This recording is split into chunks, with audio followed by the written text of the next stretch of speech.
Shikamoo mama. Marahaba, ujambo? Sijambo, unaongea na Angel Vaz kutoka Arusha. Aya, asante sana Njovais kutoka Arusha. Karibu. Asante mama, mimi nilikuwa nataka kuongelea. Kwa mfano, mimi nimeolewa nikiwa nina miaka 20. Nimesoma na mume wangu ameniendeleza kielimu pia, lakini hajawahi kuniruhusu kufanya kazi au kujitegemea, na anajaribu kufanya kila namna, siwezi. Siruhusiwi hata kutoka, yani sijui kwa sababu ni culture.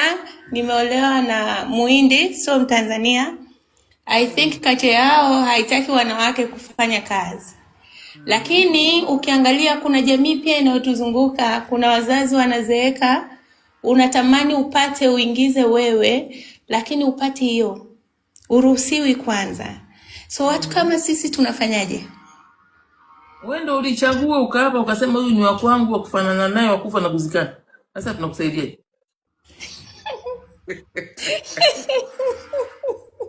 Mimi nisaidie. Sisi serikali toni uchagua mahitaji yako, unayachagua, unaleta nyumbani, unaweka kwenye sufuria, unainjika. Unapakua, unataka kuwaulize watu, sasa mbona chakula kimetokea sivi?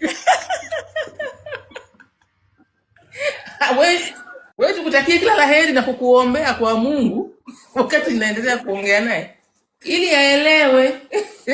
Lakini hapo ndo ulishalichagua mwanangu wewe.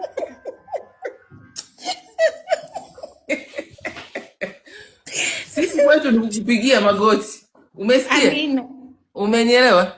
Amina mama. Endelea kuongea naye, unaitwa Angel Endelea kuongea naye, mwambie baba, sasa inakuwaje? Leo somo la usawa wa kijinsia. Tunaambiwa kwamba si ambaye tunakaa kwenye zama za zamani, tutafutika huku duniani, mambo yataendelea kuwa magumu sana. Toa mifano.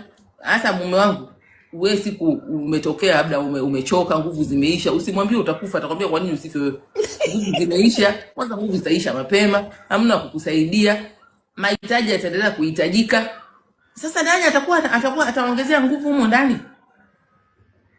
Umeona? Lakini watoto wetu wanaokuja wataishi kizazi kingine, wataiga mfano wa nini? Mama wao mimi nilikuwepo tu ndani, mambo yanabadilika. Kwa hiyo unamshawishi hivyo, mwisho akikubali, anaweza akasema hebu ndio somo la usawa wa kijinsia na mimi niletee. Ndio mimi sasa nawatuma wataalamu sasa wanakuja nyumbani kwenu kuongea na nyinyi kuhusu masuala ya maendeleo ya usawa wa kijinsia, kwamba mmeendelea, ndio mngeweza mkaendelea zaidi kama mtafanya hivi. Lakini vinginevyo si eti maombi kwako mwanangu. Amina mama. Amina. Haya. Asante. Nashukuru. Aje mwingine hapa.